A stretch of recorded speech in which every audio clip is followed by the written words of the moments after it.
Alright, Lions, so today we got our monthly dev comments for the month of May, where Caleb are giving us a little insight on what they have planned next for the game Bleach Brave Souls. And obviously today we got quite a lot of text actually go over today, so I do want to go over it quite kind of quickly. But for the most part, in case you are wondering, it's regarding the Brave Battle revamp or the Brave Battle changes to the exchange shop and rankings, changes to accessories in terms of giving us more ways to potentially get some 5-star accessories, and also improvements to the co-op rooms with the kick button and stuff like that. So free stuff that we basically knew of, we're just getting more information of it, which is, I guess, pretty cool. So going up right to the top, let's see what Caleb have to say. This is the dev team. First of all, we want to apologize for the inconvenience being caused with the issue 13.11, which is obviously, you know, people getting banned and warned, stuff like that, which they did already fix, by the way, so props to Caleb on that. I think everyone's gotten fixed for the most part. I think there's still some compensation that needs to be dished out. I don't think Caleb have mentioned what that might be just yet, but for the most part, everyone that was affected has now been, I believe, officially fixed. They then do mention in the month of May, we released a bunch of, you know, free stuff, such as the Spirits Off of You collaboration summon, which was the guaranteed novel character. Really did enjoy that, especially me, as someone that did get a new character. For my free-to-play account that I've recently just created, I got Aaroniero, for example, so I think a lot of players out there did get something good from that free summon, and of course at the same time a lot of people did get dupes, unfortunately, but that's just the way it is. I think this is actually a really cool system, and I really do hope that sometime in the future, and I believe this will be a thing in the future, when we get more Thousand Year Blood War characters, maybe when we get our first new Thousand Year Blood War celebration with the new anime release, we actually get a guaranteed Thousand Year Blood War character.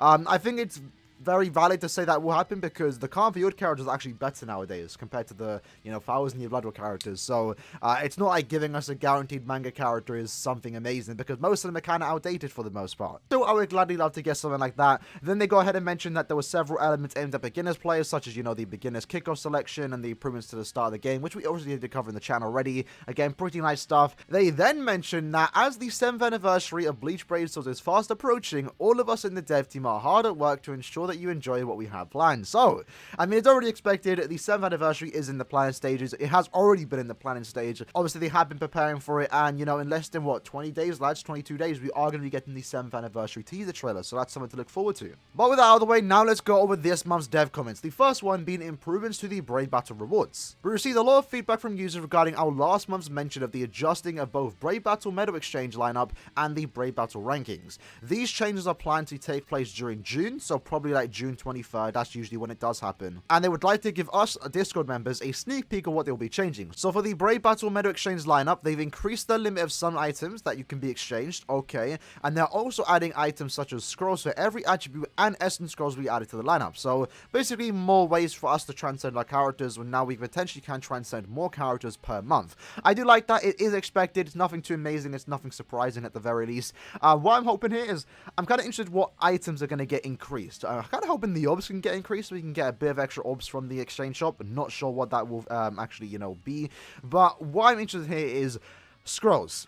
The big question here, whether I'm going to be excited for this, is what scrolls. Because right now, there's a lot of items in this game that are very imbalanced. For example, you can find more super link slots than normal link slots, and that personally makes no sense because you need more normal link slots than you do super link slots. And the same thing is kind of said here, where we can get significantly more large scrolls compared to the small medium scrolls, which should be more common. So I'm kind of interested to see here, what scrolls are they adding to this shop? Is it going to be both small, medium, and large? If that's the case, that would be great. Is it just large? If that's the case, that would be a tad bit disappointing, because right now we need more small and medium scrolls. We do not need more large scrolls, personally, for me at least, right? Epic Rays, the weekly quests, they have us covered. When it comes to small and medium, you kind of only get them from Chronicle quests, and obviously of course the weekly quests too. So perfect scenario would be all scrolls, but if it is only large, I mean, I'll still take it, but personally, again, I want to see large and medium scrolls. And more essence scrolls is always going to be nice, so no complaints there. They then mention the rankings. Some leagues, so not all leagues, keep that in mind, will receive an increase in number of attainable rare medals and the addition of ranking rewards such as Hogokyus and Hogoku Wills. Okay, so I guess the red medals are nice. Again, having opportunities to get more medals is nice because they are changing the exchange shop, so you could potentially exchange for more items. Hogokyus and Hogoku Wills is a tad bit disappointing in my opinion, especially because Hogokyus, they literally just adding a new quest where you can easily get Hogokyus. So, like, do we need more Hogokyus from ranking events? I don't think so. We also can farm Hogokyus from Arena, for example, so that's a tad bit disappointing. And the Hogoku Wills, I guess there's no, like, definitive place right now to farm only Hogoku Wills, so I guess this is kind of nice depending how much they actually do give. Even Hoku's, to be fair, like if they give me like 100 for ranking high in the higher leagues, that's not too bad. But if it's only like 10 or 20, a bit disappointing in my opinion. Of course, I'm really disappointed here once more, but is my expectation probably being a bit too high that there is no mention of getting orbs for ranking high. That should be expected nowadays. I think a lot of games do give, currency for ranking high, and that's what KLab should do. But from the looks of it, from the last 7 or so years, KLab are more catering to the casual player base. They don't want to make all these rankings give orbs, for example. Guild Quest, the ranking point events that used to be a thing back like 7 years ago. Arena, and now Brave Battles. Every like type of ranking event doesn't ever give orbs for ranking high because they don't want to, I guess, cater to their audience, unfortunately.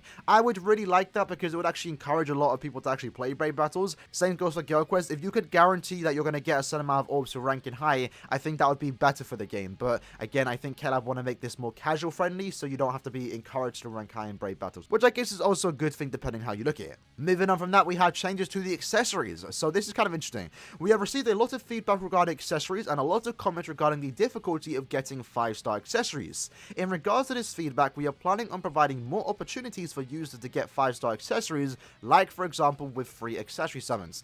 This is pretty nice that they're finally addressing this. For the most part, 5-star accessories have been neglected in the recent years. Very rarely do KLab ever give you opportunities to do that. Of course, we saw with the most recent update with beginners, they now get their first free multi, and that's basically the first time we've ever seen a free multi on an accessory banner in 6 years of Bleach Brave Souls. So getting more free summons is going to be nice. I definitely do appreciate that. Of course, it's not guaranteed 5-star, but if they want to go down that route of giving us, for the anniversary, like they do with most celebrations, give us 10 free multis on the character banner with a guaranteed 5-star, but at the same time, give us 10 free multis on the accessory banner with a guaranteed 5-star.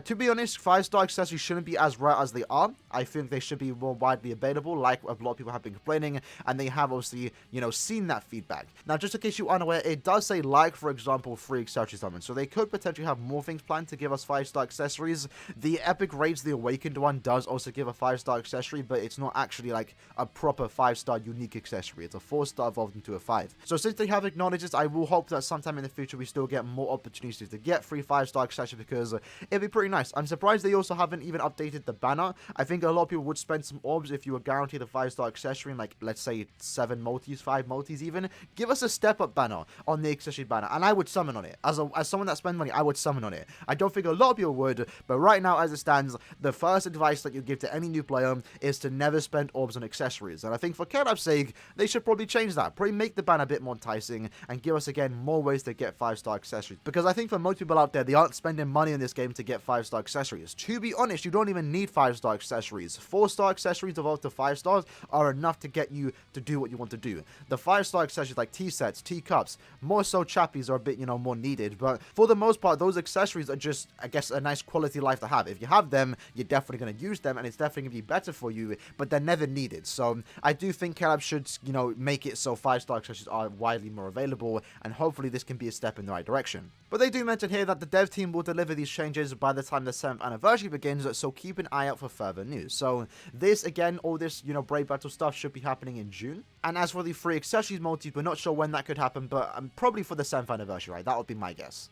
And then lastly, we have improvements to room rolls in co-op quests and also epic raids. So I'm not sure if epic raids was originally counted in this. I guess this might be the first time they mentioned epic raids. I believe it used to say co-op, but I guess it's not a surprise that epic raids is being included. So this is a follow-up of the announcement we made during the April's Bonka livestream regarding the improvements to room rules. We are aiming to add the option to remove users from the room at some point in summer 2022. This was mentioned around 3 or so months ago for the dev diary, so they are sticking to the summer of 2022 for the kick button. And then they go ahead and mention here lastly, to make the experience more enjoyable, we are also planning on including new room rules to choose from. Please wait for further news regarding this. So nothing too big. Again, this one right here is basically nothing too new. We already knew about this anyway, so, but again, just extra confirmation that the kick button will be coming sometime summer of 2022. Again, my guess is probably sometime right before the 7th anniversary, alongside with these new room rules, and hopefully alongside this, new changes to co-op, we can get a new little co-op event to, encourage us to play co-op,